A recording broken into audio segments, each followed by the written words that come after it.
Now the next topic is robot and effector. So a robot and effector, simply we can say robot and effector is a hand, our hand with fingers are known as robot and effector. So with this is our end effectors. End effector means the end point of a robot which is in contact with the material or the tool or anything which is outer to the robot, which is in contact with the robot arm or with the holders or the grippers. This is known as end effector of robot. Okay, a robot end effector which is attached to the wrist of the robot arm is a device that enables the general purpose robot to grip material. Like one hand we grip the material, or we can hold the things. So the end effector is to hold the material or to grip the material, parts and tools to perform a specific task. End effectors are also called as grippers. These are also known as grippers. Now the grippers are of various types: mechanical grippers, hook or lifting grippers. Like this type of grippers are known as hook or lifting, to lift the material from lower point to upper point. These are known as lifting grippers or the hooking grippers. Grippers for scooping or ladling. These are used in steel soaps or steel melting soaps in ladling, to pour molten metal to the tundis. And so this type of grippers are used in steel melting soaps only. Vacuum cups, magnetic gripper, adhesive or electrostatic grippers, part handling grippers, tool handling grippers, and special type of grippers are also used to perform the various tasks. Now this is our gripper. This is the figure. So this is actuator. The drive system is there, and from drive system this is actuator, pneumatic actuator or the hydraulic actuator or electrical actuator. So this actuator gives motion to this gripper. This is known as grippers, to grip the things. This is work. This is workpiece. Suppose this circular thing, circular object is circular object. So we have to hold a circular object like this. So this is the grippers, to grip the things, to grasp the things. So this is a general example of a mechanical gripper. There are various type of gripper. You can also see the figures in net or in textbook, the types of various gripper and their figures and their photos. Now the drive system of a robot. There are basic 4 method of driving on a robot. So these are hydraulic, pneumatic, electrical, and electrical stepper motors. In electrical drives, we deal with AC and DC motors also. So hydraulic, pneumatic, electrical, and electrical stepper motors. These are the drive systems of a robot, to drive the robot. Now hydraulic drive. In hydraulic drive system, it is divided into 2 parts: pumps and hydraulic actuator. These are the hydraulic drive system. In pumps, non-positive displacement pump, hydrostatic or positive displacement pumps. In hydrostatic or positive displacement pump, gear pump, vane pump, piston pump, radial piston pump, axial piston pump, swash plate or axial piston pumps. These are the types of pumps of positive displacement pumps which are used to drive a robot. And hydraulic actuators are linear hydraulic actuator and rotary hydraulic actuator. Linear hydraulic actuator gives linear motion to the arm or the joints, and rotatory hydraulic motion gives this type of motion. Suppose this is rotatory motion, this is linear motion, this is rotatory motion. Okay, so these are the actuators: linear hydraulic actuator and rotatory hydraulic actuator. In rotatory hydraulic actuator, gear motors, vane motors, piston motors, rack and pinion actuators are used in rotatory hydraulic actuators. Now pneumatic drives. In pneumatic drives, compressors are used. Generally compressors are used in pneumatic drives. As we know that pneumatic drives consist of compressed air.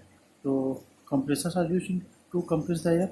Now positive displacement compressors are used, multi-stage compressors and cooling. Now screw type and rotatory compressors are used for um, to drive the robot. Now in electrical drive system, DC motor, in electrical drive system, DC motors are used, shunt wound motors, series wound motors, compound motor, permanent magnet motor, surface wound permanent magnet DC motor, printed armature or moving coil PMDC motors. It is a special type of motors. Brushless DC motor. Now in two types of AC motors are induction AC motor and capacitor AC motors are used to drive a robot electrically. These are the electrical drive system. Now the very important thing is the language, robot language and robot programming, by which a robot can obey the instructions of a human being. So robot language and programming very important. Robot language have been developed for ease of control of motion of a robot having different structure and geometrical capabilities. To control the motion of a robot and to give instructions of a robot, language or the programming is very important. So the different types of languages, robot languages are the very basic thing is the existing purpose of computer languages like C and C programming are also a programming for robot. This is the very basic or the fundamental robotic programming. Some of these robot language have been developed by modifying the existing general purpose computer language like C programming, and some of them are written in a completely new style. Some languages are also developed.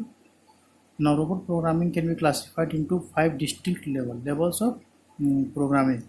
Now the very basic or the fundamental is microprocessor or microcomputer level. This is the basic level of programming.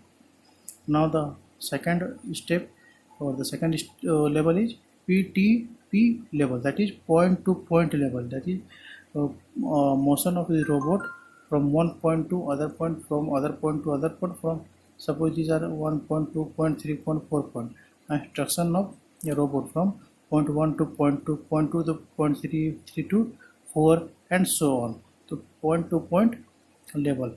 Now motion level, how the robot motion, what type of motion it can follow. So on the basis of motion level, the next level is motion level.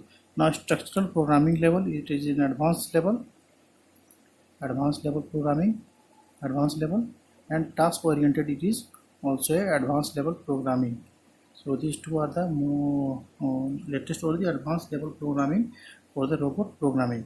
Now some of the programming languages are these are the types of robot programming languages: Web, AL, VAL, AML, MCL, RAIL, HELP, RPL, PAL, ADA, AutoPass.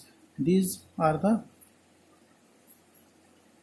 types of programming languages, and this a web can be used to this web language is used in point to point level, motion level, structural level, or task oriented level. So on based on our task we use any type of languages. Some robot use web programming, some robot use AL programming, some robot use RPL programming, or this or the combination of these programmings are used in a robotic system. Okay, now the last and the final thing is application of robots. Now application of robot is in, this is the area in which robot is used. So this is the function of robot. Now robot application in material handling plant. Material handling, to handle the material, it is used in material handling plant, machining, loading and unloading, machining, assembly, welding, spray painting, and finishing. These are the area in which we use robots. Now, what are the function? Function of robot in material handling is part transfer, part sorting, heat treatment, uh, pel- pelletizing. Now, in machine loading and unloading, die casting, injection molding, forming, stamping, trimming process, metal cutting, machine tool. In machining process, deburring, drilling, grinding, other machining process. In assembly, mating parts, inserting problems. In welding, spot welding, arc welding, and in spray painting and finishing operations, we use robots. Okay, so this is all about robot according to the syllabus of diploma. Thank you very much.